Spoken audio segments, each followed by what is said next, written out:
Hello students, এই Moumita ma'am. আশা করি তোমরা সকলেই খুব ভালো আছো। Welcome back to our channel.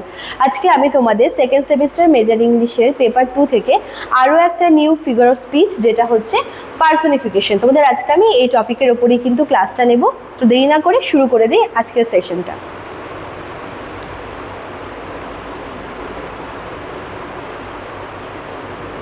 দেখো কি বলেছে, আগে ফার্স্ট আমরা ডেফিনেশনটা দেখে নেব, ঠিক আছে? Personification is a figure of speech in which human qualities or actions are given to non living things, animals or abstract ideas.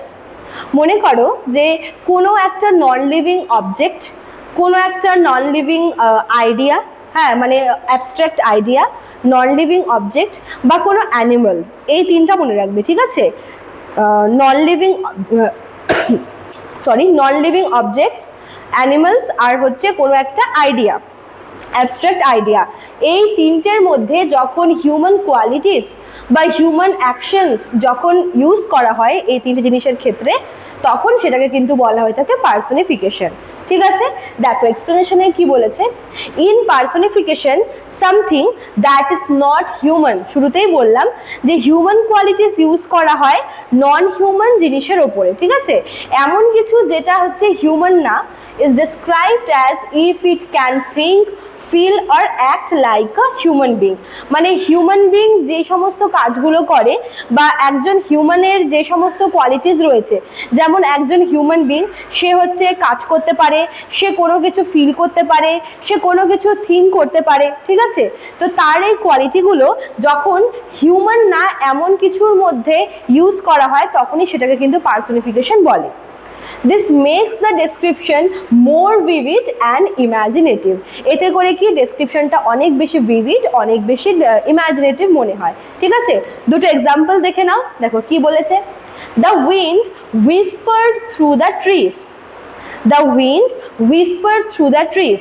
এখানে উইন্ড কিন্তু একটা নন লিভিং অবজেক্ট, আর এই whispered যে ওয়ার্ডটা আছে, whispered কিন্তু একটা হিউম্যান অ্যাক্ট, যেটাকে ফিস ফিস করা বলে, ঠিক আছে?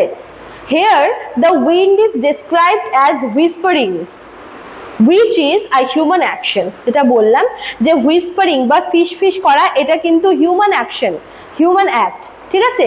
আর এখানে বলা হচ্ছে যে সেই উইন্ড একটা নন লিভিং অবজেক্ট, তো উইন্ড কি করছে, সে হুইসপারিং করছে, ঠিক আছে? So a human quality is given to the wind.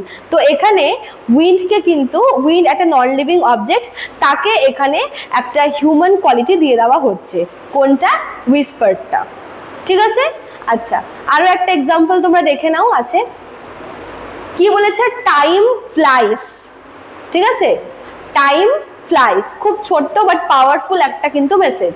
এখানে টাইম হচ্ছে একটা অ্যাবস্ট্রাক্ট আইডিয়া, টাইম হচ্ছে একটা অ্যাবস্ট্রাক্ট আইডিয়া, আর ফ্লাই যে ব্যাপারটা আছে, ফ্লাই কিন্তু এটা হচ্ছে একটা হিউম্যান অ্যাকশন বলতে পারো বা অ্যানিমাল অ্যাকশনও বলতে পারো, ঠিক আছে? ওড়ার যে ব্যাপারটা, তো টাইম হচ্ছে একটা অ্যাবস্ট্রাক্ট আইডিয়া। এখানে এই ফ্লাই যে অ্যাকশনটা আছে, এটা হচ্ছে কার মধ্যে দিয়ে দেওয়া হচ্ছে, এই টাইমের মধ্যে, যেটা কিনা একটা অ্যাবস্ট্রাক্ট আইডিয়া, একটা নন হিউম্যান থিং, ঠিক আছে? তো এভাবেই আমরা দেখব যখন কোনো একটা হচ্ছে নন লিভিং থিং, কোনো একটা অ্যানিমাল বা কোনো একটা অ্যাবস্ট্রাক্ট আইডিয়ার মধ্যে হিউম্যান অ্যাকশনস বা হিউম্যান কোয়ালিটি প্রেজেন্ট করা হচ্ছে, তখন সেটাকে আমরা বলবো পার্সনিফিকেশন, ঠিক আছে? চলো, তো এই ছিল তোমাদের আজকের ক্লাসটা।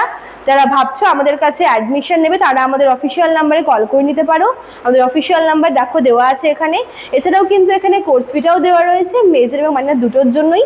তোমরা চাইলে কিন্তু আমাদের কোর্স পারচেসও করতে পারো আমাদের অ্যাপ থেকে। আমাদের অ্যাপের নাম দেখো কর্নারে দেওয়া আছে। চলো, আজকে এতটুকুই থাকলো, দেখা হচ্ছে নেক্সট ক্লাসে। Thank you.